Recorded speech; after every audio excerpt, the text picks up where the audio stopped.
Are you looking to grow revenues, increase profitability, or obtain financing? If so, you came to the right place. Running a business is all about leadership. How do you become a better leader?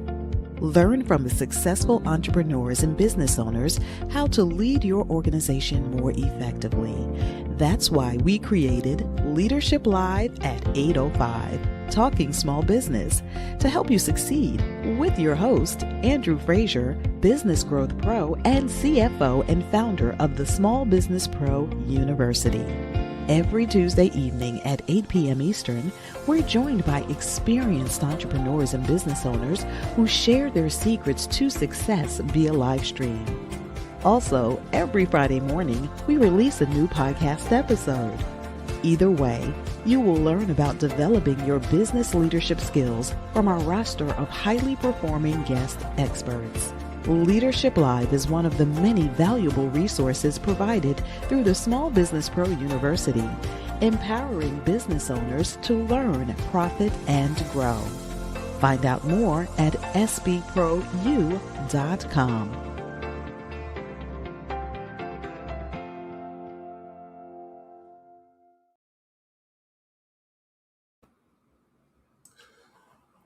Good evening and welcome back to Leadership Live at 805, Talking Small Business. I'm your host, Andrew Frazier, and excited once again about hanging out with you on Tuesday night. As you know, as a business owner, there's so many things that you need to know to be successful, but it's impossible to know them all because there's so many. But it's important to continually learn and develop your business knowledge. But not only that, your business can only go as far as you're prepared to lead it. So it's critical for you to become a better leader, continue to develop your leadership skills. And that's really why we created Leadership Live at 805, Talking Small Business, to focus on building your business knowledge and helping you develop your leadership skills by bringing on guest experts who have a lot of experience, not just in business, but with small business, and understand sort of the dynamics and key areas of how it works. So once again, excited about having you on the show. We invite your questions and comments, always appreciated. And feel free to check in with us. Let us know where you're tuning in from. And let me just go through what the show is tonight. So tonight, our topic is Stage 3 Success, from great technician to great CEO, with Rob Young. And I'm looking forward to talking to Rob about really what it takes to make that transition. I think that is one of the hardest transitions that you can do as a business owner. So it'll be great to get some additional insights and really chat with him about it. So let me bring Rob on. Hey, Rob, how you doing this evening? Andrew, I'm doing well. How are you? I'm excellent. Thanks for taking time out of your busy schedule to join with me tonight. And my pleasure. Excellent.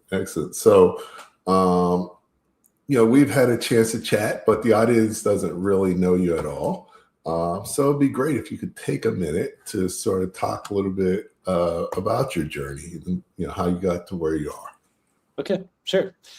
So first of all, I am the last person in the world who should be sitting here talking about business. That is not my pedigree. I do not have a degree in business. I have a degree in philosophy of all crazy things. In fact, I kind of made fun of my business major friends. Like, what are you doing? This is just high-priced vocational school for you. We are going to change the world with, living with in the realm of ideas and so forth. So never planned on a business career, kind of stumbled into it. And I was fortunate that I had great bosses who saw potential in me. They invested in me. They taught me how business works. And so that was the beginning of the journey. I spent a couple of decades in senior executive level roles and just absolutely got burned out on it. I was working 80 hours a week as a lifestyle, travel, politics, all of that stuff, and just came to hate it. So in 2013, I left the corporate world. In spite of all the blue button downs, I love construction. Some of my best days are when I can throw on a tool belt and do a big project around the house. And so after I left the corporate world, I wasn't sure what I wanted to do. And so for a couple of years, I started buying old houses and renovating them. And I hired contractors and tradespeople, and I worked side by side with them. Our agreement was that I would hire them, but they had to treat me as if I were one of the crew and let me work side by side with them. And I wanted to learn construction at a deep level. And so in that process, which was a lot of fun, by the way, but in that process, I saw all of these really smart people who were great at their craft, but their businesses tanked. And it was because they'd never been trained to run a business. So I thought, here's an opportunity for me to leverage my business training and work with a group of people that I really like, really admire. And so I started off doing coaching for residential construction companies, and it has since morphed into Stage 3 Group. And when people ask me what I do, I tell people that I work with business owners, most who've never been trained to run a business, and I help them move their business from unruly teenager to mature, productive adult. So I focus specifically on companies that are they're beyond the startup phase and early phase, but they're not quite adults. And it's a really difficult time. That's when a lot of businesses fail. And so I bring a framework and a playbook to them and help them on their journey.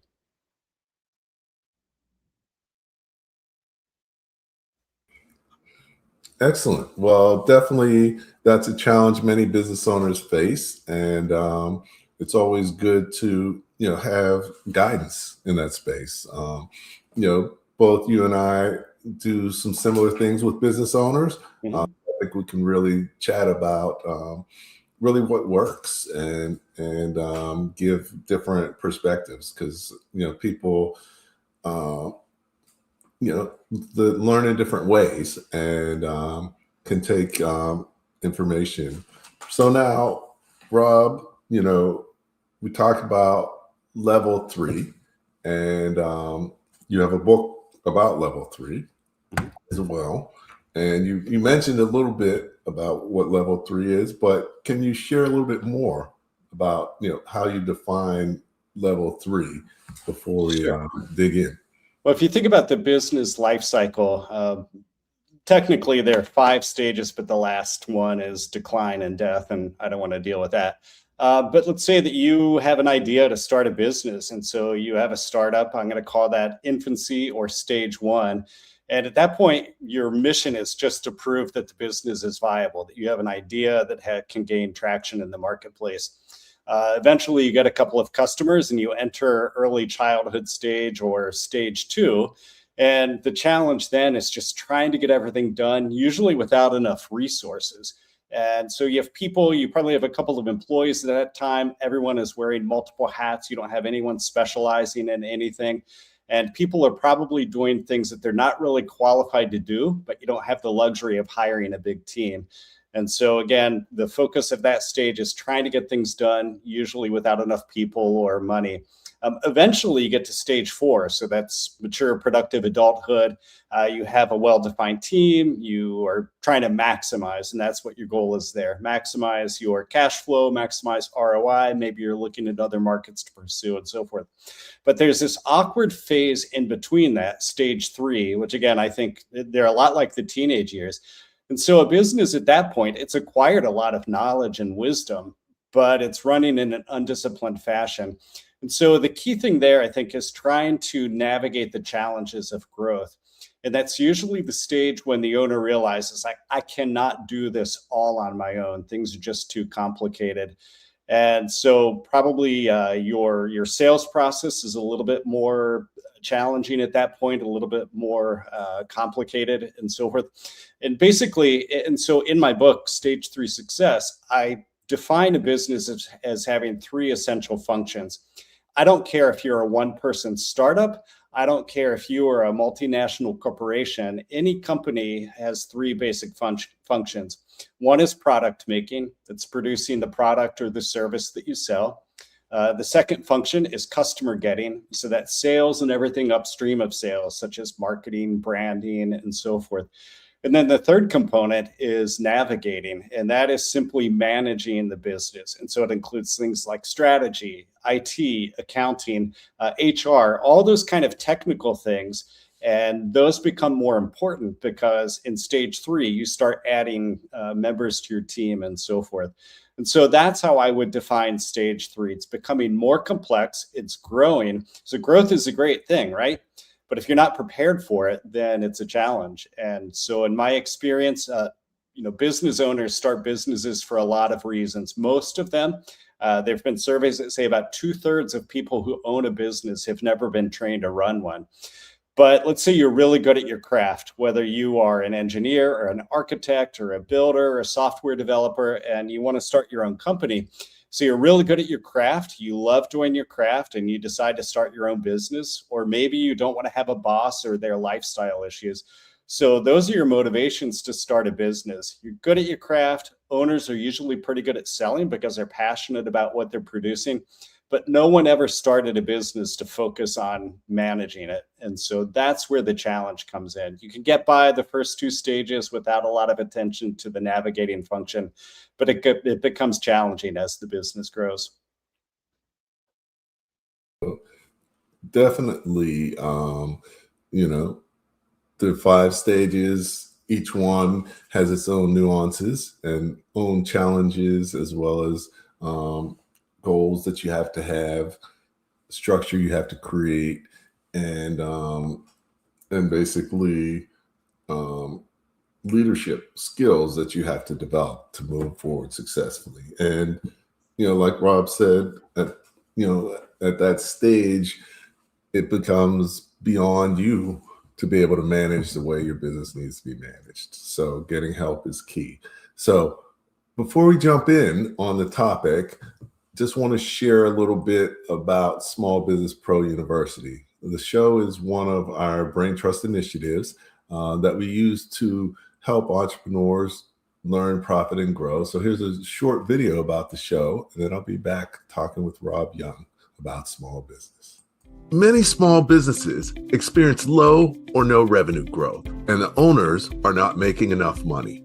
I founded Small Business Pro University to help you break that cycle by empowering you with greater knowledge and enhanced skills to lead your organization more effectively. Over the past 15 years, I've collaborated with organizations like the Small Business Development Center, Rising Tide Capital, Empower the Village, NJMEP, Rutgers University, and SCORE to work one-on-one with over 1,000 business owners and teach tens of thousands of people about business.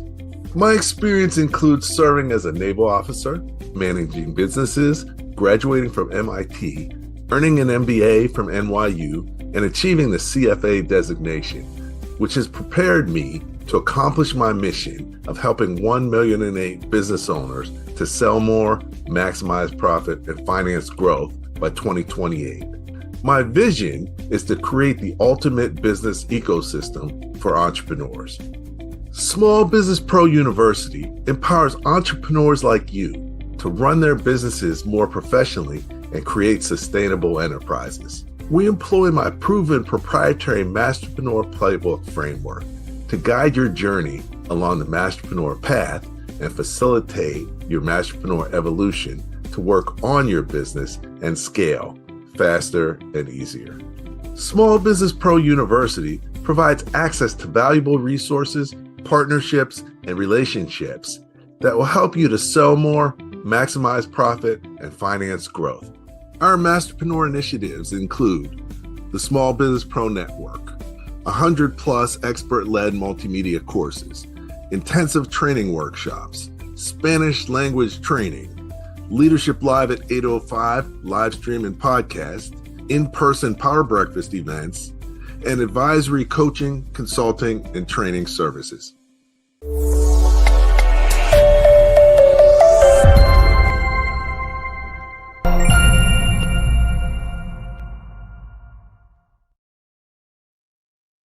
Okay, excellent. Well, welcome back. I can see we've got some great comments in the chat, and always appreciate your comments and questions. Also, we got, Baltimore's in the house. as well as let's see, New Jersey. Okay, that's where I'm from as well. And usually we have people from all over, so feel free to share where you're from. But let's get started.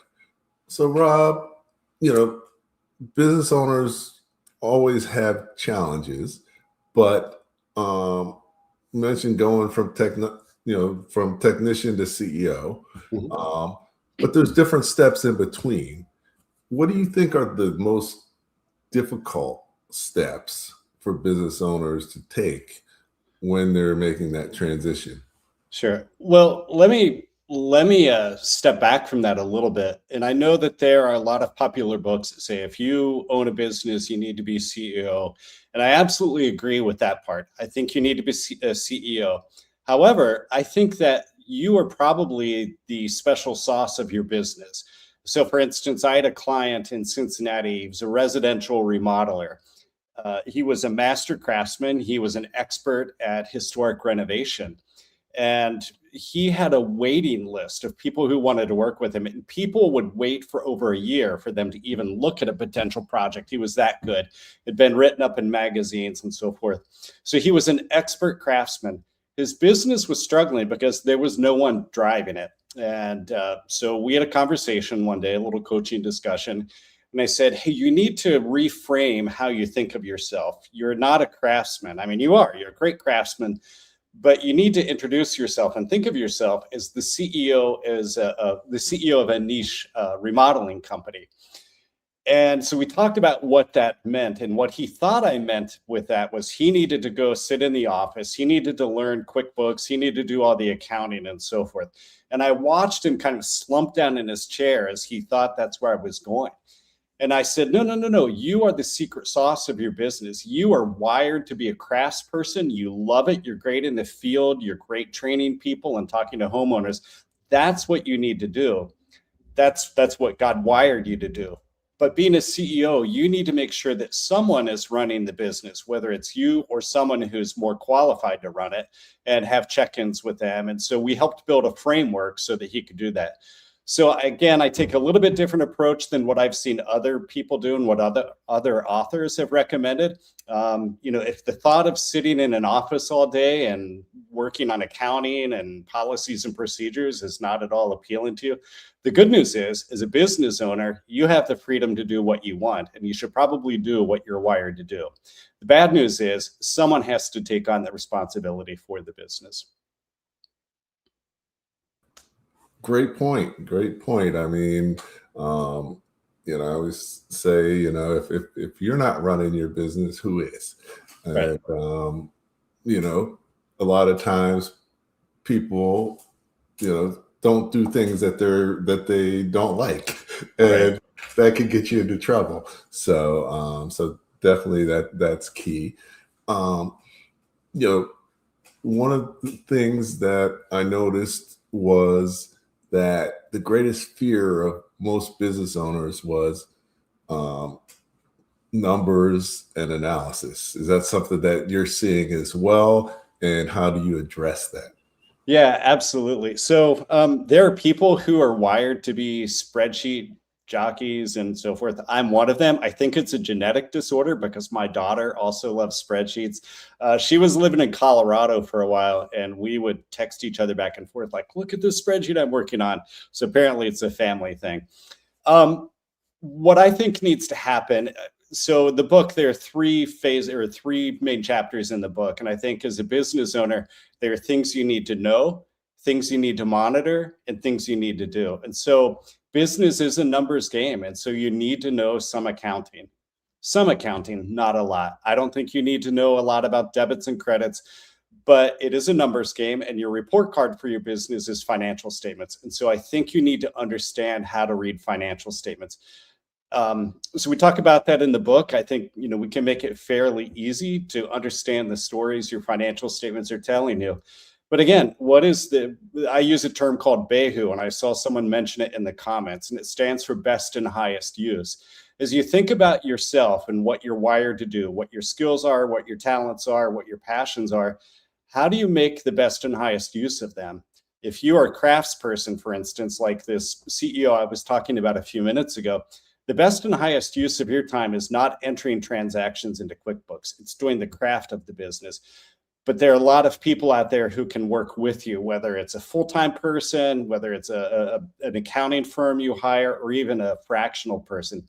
There are a lot of people who can step in, let you do what is best and highest use of your time, talent, and energy, and they can help you understand the numbers. So yeah, I've encountered that before, where people, the thought of dealing with the numbers is absolutely unappealing to them. And we find ways to make that work by getting the right people to do those things on their behalf. Okay. And one other thought related to that, sorry, Andrew. No problem. Sometimes I have people object, like, oh, I don't know if we can afford to hire someone to do that. And my response is, I don't think you can afford not to do that. If you take that time, 2 hours a week that you're slogging away in QuickBooks, it's sapping your energy, you hate doing it. What if you can repurpose that for your craft or sales or strategy or something?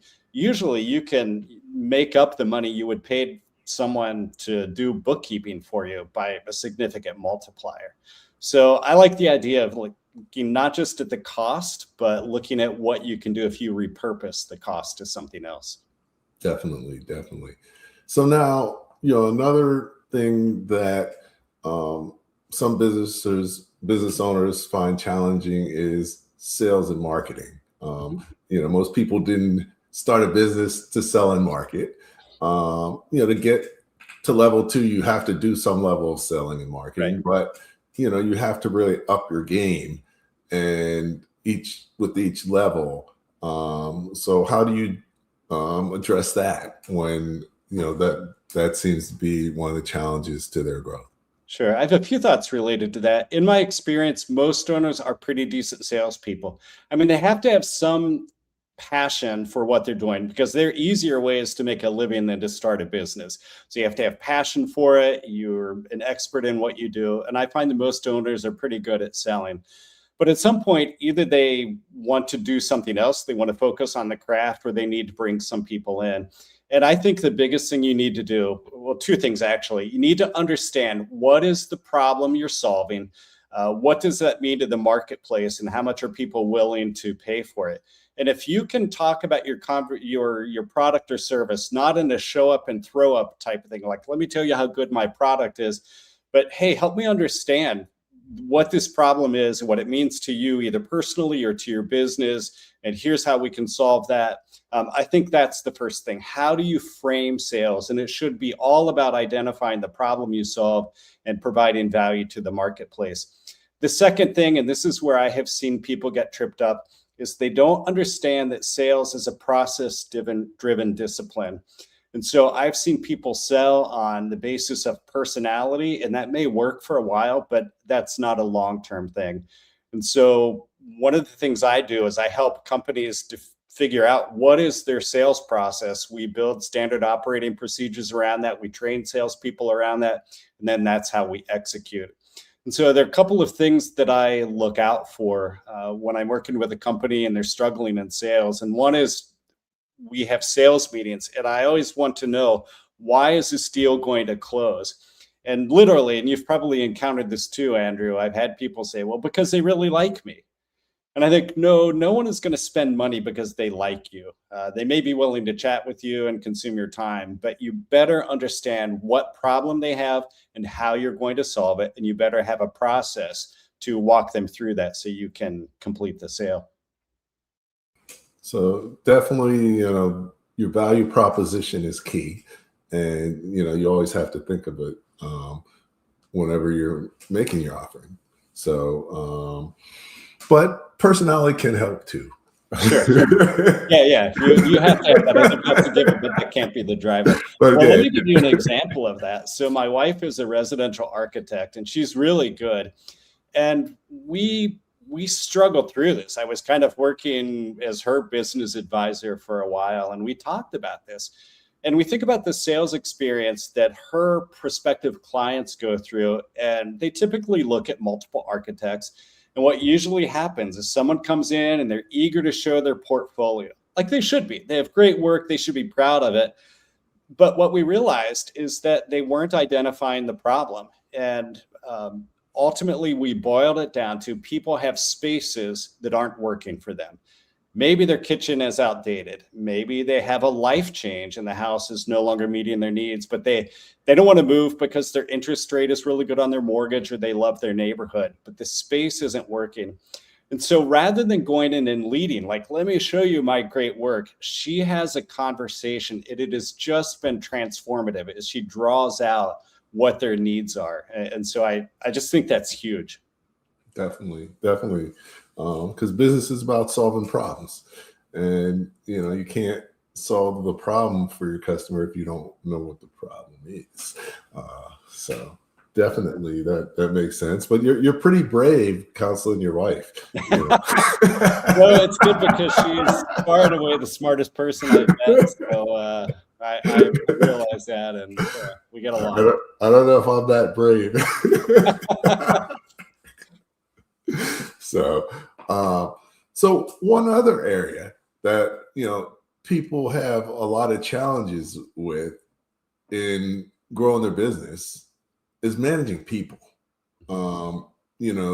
It takes certain skills, and a lot of people just don't like it. How do you help people be able to lead and manage their people as effectively as they need to? So again, I'm going to step back from a direct answer to the question. And I once worked for a European company, and it was a big software company. And you think about the typical pathway to management. And so I know and I'll make this relevant to owners in a few minutes, but you think about a typical pathway to management. Someone starts a job, they're really good at the technical part of the job. That's where the technician element comes in. Well, what typically happens, because they're the best technician, they're made a manager. They may not have any sort of qualification to be a manager other than their technical competence. They may lack the personality. They may not have good communication. They may not have empathy for people, but they're promoted to that role whether they're ready or not. And so this European company I worked for, they recognized that there are two types of leaders. There are people leaders. So we would refer to those as managers, and they had people reporting to them. They did one-to-ones, they did coaching and all of that. But then they had thought leaders. And so they were bold enough to say, look, you are absolutely fantastic as a technician. We don't see you as leading people, but we want to recognize your leadership. And so they carved out thought leadership roles in different disciplines, and it worked really well. And frankly, most of the people who were given thought leadership roles, they were relieved. They didn't feel like it was an insult. They didn't feel like they were being passed up for something because they weren't considered for managing people. They walked in their gifting, and it worked really well. So the challenge is, if you are a business owner, you're probably not going to have the luxury to bring in a lot of managers. And so I think you just have to be sympathetic. I recommend really listening. Whenever I went into a new role in the corporate world, it was kind of scary. And I had imposter syndrome no matter what role I was in, all the way up to the top of the ladder. And my biggest fear is that there was something that was going to be staring me in the face right here, and I didn't see it, but the people who reported to me could. And so I went in the first day, we would talk, and I would share that, like, just because of my title doesn't mean that I'm going to be right about everything. I want this to be a safe place where you can say, hey, Rob, I think you're wrong here. Here's why. We'll agree. We'll be respectful in our disagreement. But that was really important to me. And I think just establishing that vulnerability, it was real, because that is a real fear of mine. I may not see something, and I need someone who can see it to point it out to me. But that level of vulnerability just opened doors, and it became much easier to deal with all of the people issues. So I'm a big believer in getting to know people somewhat on a personal level. I don't want to know the intimate details of their lives, but they are people. You're not going to check your personal life at the door, especially if something difficult is going on. But that's it. We had, personal interactions, but we had very disciplined things like specific one-to-ones. And I'm a big believer in having key performance indicators for every role in the business. And so we would check on those pretty frequently. Okay. Excellent. So definitely taking input from your team and developing good relationships is critical. And what I've found is many times people give you back what you give them. Mhm. So, if you're open to and helpful to them, then they're more likely to do that for you. Sure. Uh, so Yeah. definitely being leader is key. So now, one of the things a lot of business owners do is they're like, I need a salesperson and want to hire a salesperson. But generally, that ends up being a failure. Um, is that what you've seen? And can you give some reasons why? I have seen that, and the challenge for that is a lot of business owners are really nice and they struggle to fire people. And I think that is probably the most important role to make sure you're not giving someone too much runway to drag down the business. I think that what I have seen, again, most business owners have never been trained to run a business. And so they don't necessarily know how to interview. And I've heard this anecdote before, and it's true. Like good sale or people who are good at interviewing, why are they so good at interviewing? Because they have a lot of practice. It means they move from job to job to job, and it's probably not always their decision. So I think key thing is just having really good questions that will ferret out whether the person is good. I do a lot of verification. I ask a lot of questions like, tell me a time, tell me about a time when this occurred. So we really press into understanding the person's experience. I believe that there's certain roles where paying for a profile, whether it's DISC, Chally specifically for sales or some other assessments, I think they can be really worthwhile in those things. And then I've seen business owners who are, I don't know if they're timid or overworked or lazy or what the issue is, but they do not do a thorough job vetting a candidate through reference checks, through background checks, and so forth. So I think the people I've seen who hire most effectively for sales and other roles, they realize, hey, this is a long slog. I'm better off being short-staffed than getting someone in who may not work. And so those are the things that I've seen people do successfully. They take the time, they have a good disciplined process, they have a well-defined job description, and they have KPIs. And so I think that ties into onboarding. It's important with sales and frankly, every other role.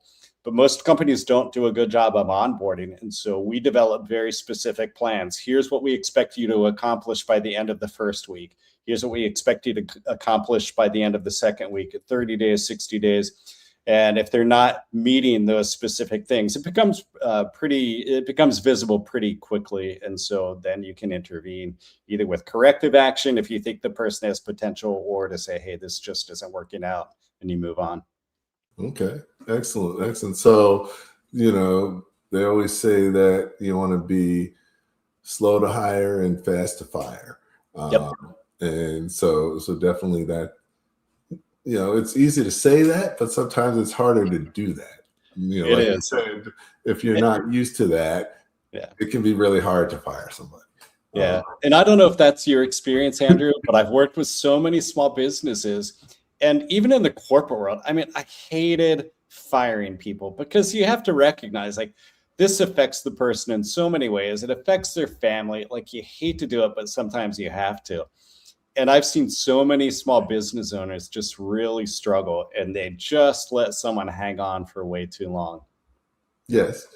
But on the other side, like what I've found for a lot of salespeople, hires who aren't successful is the owner hasn't set them up to be successful. Mm-hmm. Because sales, you need marketing for it to work. And a lot of times they may hire a single salesperson and say, okay, sell. Right. And so, you talked about onboarding and, which is critical. And most small businesses don't really do that or don't do it well. What are some of the best practices around onboarding that you've seen and you recommend? First of all, I never have someone start on a Monday. It tends to be a little bit chaotic. And so anyhow, I would always have it start on a Tuesday. And I think you have a defined plan. These are the milestones we expect you to hit. Again, 1 week, we want you to do this. Week 2, have this accomplished, and so forth. Have good one-to-ones related to that. For sales specifically, I'm a big believer in having defined processes and walking them through that, doing role play, make sure they understand it. And so one of the things when I start working with a client, we consider how do we prioritize the processes. And so we figure that out by asking a couple of questions. One would be, what process, if it's not done well, has a lot of opportunity to damage the customer? So that's a high priority. What process, if it's not done well, has the potential to really damage the company? So sales is typically one of that, because if you're not selling, you have all kinds of problems, right? And then we look at things like what one process, if it's done really well, has the opportunity to really help the company. And again, sales comes to mind.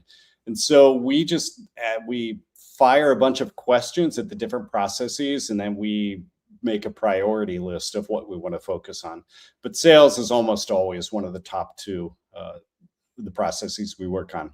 So yeah, I don't think it's effective to go, hey, you're hired, good luck, go sell. That doesn't work. There's a lot of training involved in terms of the product or service. They have to understand it. Again, what is the value? What problem does it solve? And then the specific process that the company expects the salespeople to follow. They need to be well versed in that. Okay. So yeah, so definitely it's got to be intentional, Mm-hmm. and it takes some work. It's not going to do itself, but the benefits to your organization are significant if you bring people on board in the right way. So cool. So now you talked about monitoring real quick, and we have 2 questions in the chat that have to do with it a little bit. The first one, what's the best way to build simple monitoring systems? And then also, what's the first KPI every business should track? So I think they kind of go hand in hand, because you're monitoring your KPIs. Mm-hmm. So what would you say key things to track are, and then how do you build a simple monitoring system to do that? Okay. So I think the key things to track, I think there are 2 ways to answer that. One, I think there are things that are universal for every company. So I have heard it said that to be successful in business, there are 2 things you need to do. You need to be profitable. You need to generate cash. And I think while that's a little bit of an oversimplification, I think there's a lot of wisdom in that. So to develop profit means I have to sell my product or service for more than it costs me to produce it. So I'm a big believer in constantly monitoring that. So your income statement will help you with that. And then the other thing is cash flow. How are you looking? Because I could be incredibly profitable, but if I'm not generating cash, I could still go out of business. So profitability, cash flow are huge. One of my favorite KPIs that I implement with all of my clients is revenue per FTE. If you haven't heard of that, that's revenue per full-time equivalent. And so they're industry standards usually. For instance, when I was in the software world, you wanted to generate, or kind of the milestone was $250,000 worth of revenue for every full-time equivalent. And what do I mean by full-time equivalent? Well, let's say that you have a company and you are full-time, you have one other full-time person, you have 2 people who are 20 hours per week. Combined, they would make a full-time equivalent. So you'd be revenue divided by 3 FTEs. And what that metric shows you is how effective the business is, or how efficient it is. And so I have some stories in the book about using that particular metric, and it really helped us to uncover some inefficiencies in the business. And so to me, those are absolute top priority things we would do. I think there are others that are probably specific to the particular company or the particular industry. I do a lot of work with residential construction companies. One of the key metrics that we look at is time wasted by people buying materials. And so I worked with a residential remodeler in Cincinnati, and they were relatively small, probably about $3 million. And as I was analyzing the financials, I kept seeing all of these transactions for Home Depot, Lowe's, and other big box stores, to the point where we determined that they were sending, well, first of all, let me just step back. If you've ever been to Home Depot in the middle of the day and you see the pros there buying supplies, those typically are not the junior people. Those are your highest paid lead carpenters, project managers, and so forth. So the company is losing a lot of money every time they send someone out to buy materials. And it means that they're not managing their material planning and procurement well. So that's a big one that we look for in the industry. In software, we looked at rework. So I would say that probably, the people participating in the conversation here know better what are the key indicators for their business. But in terms of general ones, then, profitability, cash flow, revenue per FTE. Those are the big three that I look to. How do you build a monitoring system? I think it depends. It depends on how sophisticated you are, what your budget is, how much time you have available. I have seen companies do very well building, relatively complex spreadsheets, and they're pulling data or sometimes plugging in data manually from their systems, synthesizing it, and that gives them the ability to monitor things, not quite in real time, but they can generally put together good numbers once per week, a little bit more frequently if they need to, and they see how they're doing. And then, of course, there are a whole bunch of data mining applications on the market. And so if you have Zapier and you can make your systems talk to each other, that can be a very effective way to build a monitoring system. Excellent. So we got a couple other good questions from the audience. And, let me just say that we always appreciate your comments and questions, and try to get to all of them every show. Fortunately, a lot of times we can't get to all of them, but we get to as many as we can. So here's two other questions that have a link. So we'll say, first is, how can a technician start thinking like a CEO? And, in that space, what's the first CEO habit that someone should build? So I'm a big believer in establishing rhythms within an organization, and that could be anything from your own personal time/energy management. I think as a CEO, whether you want to be the person sitting in the office managing QuickBooks and doing all of that, looking at financials, or whether you want to be mostly in the field doing the craft and then checking in on those things, I think you need to carve out time specifically to focus on strategic things. There are going to be so many things calling for your time. So a practice that I used was developing personal productivity time. And what this allowed me to do is I would designate, it really depended on what was going on, but I typically tried to designate an hour per day where I focused on more strategic things or significant tactical things that were going to push the company forward. So that might be strategy, might be working with finance, might be helping processes, things like that. But those things need to have attention. And if you don't specifically carve out time for them and establish personal rhythms and rhythms for the business, then those things can get neglected. And I think it's just kind of a natural way because there's so much calling for your time. So I think the first habit I would do is create a rhythm that sets apart whatever time you need, whether it's daily or weekly or monthly, but you have specific time that you absolutely protect and you focus on more strategic things that are going to push the business forward. So, and I'm sorry, I forgot what the other question was. All right, let me go back to it. All right. So the first CEO habit to build, and also, how can a technician start thinking more like a CEO? What are some of the first steps in being able to do that? Yeah, and I'm curious about that question. What do you mean when you think of yourself as a CEO? Is it like my client, like he really should have been in the field because that was his best and highest use, his best value to the company?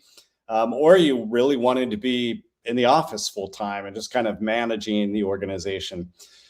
So I think there are different nuances to those, but I think in terms of understanding a CEO, your role as a CEO, even if you want to focus on the technical elements of the business, you need to understand it is a numbers game. And if you're not a numbers person, sorry, but you probably just need to suck it up and at least have some elementary understanding of the financial statements. They are the report card of the business. And then the other thing I would do is look into what are the things that feed into your financial statements? What are the leading indicators? So it's going to be things like sales, what's in the pipeline, how is productivity going? So I would look at those things, understand the importance of generating cash, like I said before, and just looking at key things that successful businesses do. They generate cash, they produce profit, and I would focus on those things. The other thing that a CEO needs to do is to establish the values and the culture of the business, because they will permeate everything. Like if I had a magic wand and I said, Bing, I can make your business exactly what you want it to look like. Think of those things. So you have to have the vision. Where do you want this to go? What do you want it to look like? And then you carve out the path for that. And whether you are the one in the office or again, you're in the field, just make sure you have a vision for that and bring people who can help you achieve that. Okay, great. Well, I like that you mentioned culture because it's so important, and many business owners may not know what it is, or even if they do, don't realize it's their responsibility to manage it. And even if they try to manage it, it's not easy to manage because you can't just make the culture what you want it to be. Right. All you can do is influence the culture by what you do. When you're trying to change the culture, you mentioned that before you do anything, you need to plan it and envision what you want it to turn out as. But then to actually accomplish that, it's a change management process. And most change management processes are unsuccessful. So what can people do to make it more likely that they're going to succeed in being able to create the culture they want to have? Well, so I think choose something that's realistic. You want to stretch as you can, but it also has to be realistic. And I agree, you can't really change culture. You can influence it, but what you can do is manage the behavior that indicates you're either complying with the culture you want or you don't. So for instance, if you say one of your values of your business is integrity, like do you tolerate a lack of integrity wherever that may occur? If you want your culture to be one where people respect, like what is your way of handling disagreement? And can it be done in a respectful manner? I'm a big believer that you don't allow the meeting after the meeting. And so I'm sure people have seen that before. Like you're in a meeting and there are two sides looking at the same issue and they don't quite agree. When you leave that meeting, there is no going off and people chatting on the side in their disagreement. So I mean, that's a big thing. So I think you decide what is the culture you want, clarify it with words and a vision, like this is what we think that would look like, and then look out for the behavior and just you can manage the behavior and set those expectations. Yeah, so definitely managing behavior is key. Now, the first and most important person in being able to change the culture is you able to demonstrate the culture, because people follow what you do, not what you say. Sure. So you can be your own worst enemy in terms of creating the culture that you want. What are some of the things that you try and teach business owners about communications? Because I think any change, anytime you're managing people, communications are a critical component. And, you have to communicate differently as a CEO than if you were an employee or a manager. So talk a little bit about the difference in how you should communicate and, how to be able to, do that differently based on what level you're on. Sure. I think part of it is contextual. Do you understand the personality of the person you're dealing with, understand how they process information? I think one of the best characteristics of a CEO is adaptability. And so you can work with different kinds of people and respond to them. I think I once heard someone say that here's the shortest course on sales: shut up and ask questions. I think it was genius. It kind of goes back to what we were talking to earlier about understanding the problem you solve. I think the same thing is true within a business setting. Like, ask questions. There's a lot of wisdom in your team. And ultimately, if you're the owner, yep, you have the right and the authority to make the decisions, but get input from all levels. And so, I talked about not having the pedigree to have been a corporate executive and really to do what I'm doing now. But I think one of the most valuable lessons to me came around the dinner table when I was probably in junior high. My dad grew up poor. He never went beyond the 8th grade. He worked construction, and then he was a school bus mechanic for probably the last 20 years of his career. And I remember him sharing stories about how frustrating it was because he was a very smart guy. He just was born into really challenging circumstances. But he would talk about his frustration that at the school bus garage, you'd have some administrator who probably had never lifted a wrench in his life. And he'd come in and he'd just kind of bark orders and tell people how to do stuff. And, I'd sit there and listen to the frustration that my dad had, and he felt kind of belittled in that. But he had good ideas. Again, just because he wasn't educated didn't mean he wasn't smart. He was super smart, had really good ideas. And if he had had an opportunity to share his ideas, I think he could have made a big impact in how operations were handled. And so I think that lesson that I learned around the dinner table in junior high has stuck with me. And, I think communication, yep, you need to communicate well. I like communicating in bullet points and so forth when I'm giving information. But I think listening is probably more important. How I listen is probably more important than how I share information myself. Definitely. And, one of the things that, I always look at, you got 5 levels, and, being a employee, you have a different perspective. You're usually focused just on the day-to-day, what's going on. Mm-hmm. As a supervisor, you're really more focused on the week to week. What do we got to get done this week, and making sure it gets done. As a manager, you're more analyzing information, and your more role is monthly, looking at how to make continuous improvement. And a lot of business owners get in that manager role and like it and get good at it. Mm-hmm. But if you're going to move to the next level, you sort of have to become an executive, right? And be a leader of managers. And like you mentioned, asking questions is key. And one of my favorite gentlemen I work with, I was like, you have a manager. If you tell a manager what to do, you're the manager. So, right. So you're just paying him to be a supervisor. So he put a question mark on his wrist to remind him that he's only allowed to ask questions.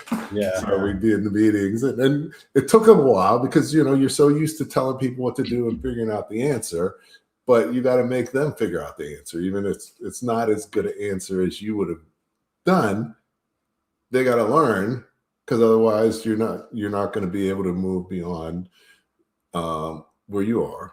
Right. So, right. So I mean, definitely all this stuff is critical. I wish we had more time. That's the only bad thing about the show is there's never enough time. Right. But before you go, I want you to share 3 key takeaways for people, because one, it makes it easier to, start to implement and focus on something rather than, having all this information and not knowing where to start. But also, a lot of people can't remember more than 3 things at a time anyways. So you don't want to overwhelm people because they've got other things going on too. So it'd be great if you could share 3 key takeaways. I'm going to play a short video, and after that, we'll hear from Rob. Hi, Andrew here, and I'm excited to announce the launch of our new book, 99 Proven Tips to Accelerate Your Masterpreneur Journey. 5 years, 33 incredible guests, hundreds of powerful business lessons, and now it's all in one place. Introducing 99 Proven Tips to Accelerate Your Masterpreneur Journey, a brand new book built from the insights, wisdom, and strategies shared by the guest experts of our podcast, Leadership Live at 8:05, Talking Small Business. Inside, you'll discover actionable tips on how to launch smarter. So if you have an idea that you have researched and you know who your customer is and you think that you've got the experience you need, now is a perfect time to start a business. But remember, start as a side hustle first. Grow faster. So sales is about problem solving, not about manipulating. You have to understand the math of your business, the sales math. Lead more effectively. You shouldn't expect someone to be you. You have to understand and create processes to basically train people on how to handle certain situations and basically set people on the right path, right? So they can become successful within your organization. And scale your business with confidence. Bet on yourself and not be afraid to take risks and to know that you have within you the ability to accomplish your dreams and accomplish your goals. Think like an entrepreneur. Now, I know there may be many entrepreneurs listening, but there may be some who aren't entrepreneurs. It's all well and good. I'm here to say entrepreneurship is not just something you do, it's a way that you think. And the characteristics of an entrepreneur's thinking are creativity, resourcefulness, courage, resilience, and passion. This isn't theory, it's practical advice straight from entrepreneurs and thought leaders who have done it.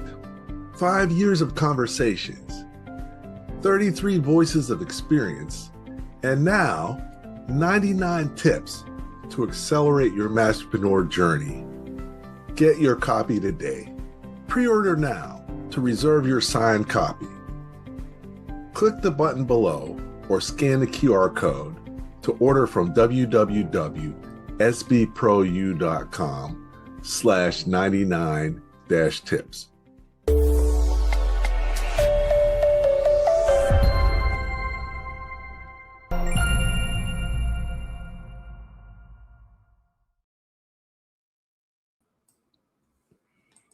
Okay, great. Welcome. Okay, welcome back. Definitely the 99 Tips book. We just launched the audio book, so it's available on audio as well. And in the audio book, you can actually hear the guests, experts, share their tips in their own voice and their way they communicated. So link is in the chat, so feel free to join us. But as we close out with Rob this evening, Rob, what do you think are what are the 3 things you want people to take away from our conversation this evening? Sure. I think the top one would be understand what problem you solve. So I think that's going to talk a lot about your motivation related to your craft, why you do what you do, and it's obviously important for sales. So know what problem you solve. Number 2, I would say understand your gifting and walk in it. So just because you're a CEO doesn't mean you have to be the one working in QuickBooks and developing policies and procedures all day. If you are great at your craft and that is the secret sauce of your business, focus on that. Walk in your gifting. You're going to be happier. Bring someone else in to do to help run the business. So know the problem you solve, understand your gifting, and walk in it. And the third thing I would say is make data-informed decisions. You have to get in the data to some degree. I'm a big believer in using a budget and a business plan as guardrails for the business. Be familiar with them. Look at your data to understand what they're telling you and how you're working within your guardrails. Excellent. No, I think that's a key, definitely understanding your customers' needs and really being able to focus on those is key. Knowing what you're best at and how you can be most valuable to your company. And, at the end of the day, your success is going to be based on your decisions. And many times, business owners who don't use numbers and analysis, they only have part of the picture. And as a result, they're not able to make as good of business decisions as they should. Right. So, definitely, Rob, you shared some great insights. Appreciate you taking the time on the show. Thanks for the opportunity. It was fun. Hopefully there was something helpful somewhere along the way. Okay, definitely. We've gotten a lot of great comments and questions. So obviously people are tuned in and seeing value in what you shared. Now, you mentioned your book, and as well, you have an assessment that people could take for free to learn a little bit more about their business, correct? Correct. Yeah. So if anyone wants to go to, you can either go to the website, stage3group.com, and you'll find it there, or you can go to Biz Health Assessment, BIZ healthassessment.com, and 50 questions to take you maybe 5 minutes, and it will score you in 10 different categories and give you some insight into your business. Excellent. So, once again, thanks for joining us. Hang out for a little bit as I close out the show. Okay, great. So once again, enjoyed the show tonight and hope that you did too. Hope that you took something away from the show just like I did. And always appreciate your comments and questions during the show. Looking forward to next week's show as well. So next week, we're going to talk about why founders can't outsource fundraising, a little bit about financing and crowdfunding, and the importance of you participating in the process and not just turning it over to someone else, and why it's important in your role in the process. So hopefully you can join us next week as well. And always remember that at the end of the day, the more that you know, the faster and more successfully your business is going to grow. Thank you for listening to Leadership Live at 8:05, Talking Small Business. Subscribe to our YouTube channel and to the podcast on your favorite podcast platform. Leadership Live is one of the many valuable resources provided through the Small Business Pro University, empowering business owners to learn, profit, and grow. Find out more at sbpro.u.com.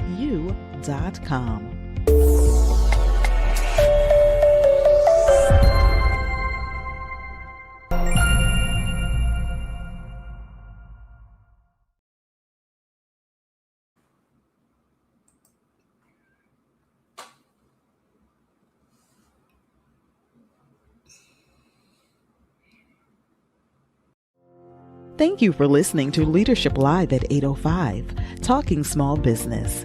Subscribe to our YouTube channel and to the podcast on your favorite podcast platform. Leadership Live is one of the many valuable resources provided through the Small Business Pro University,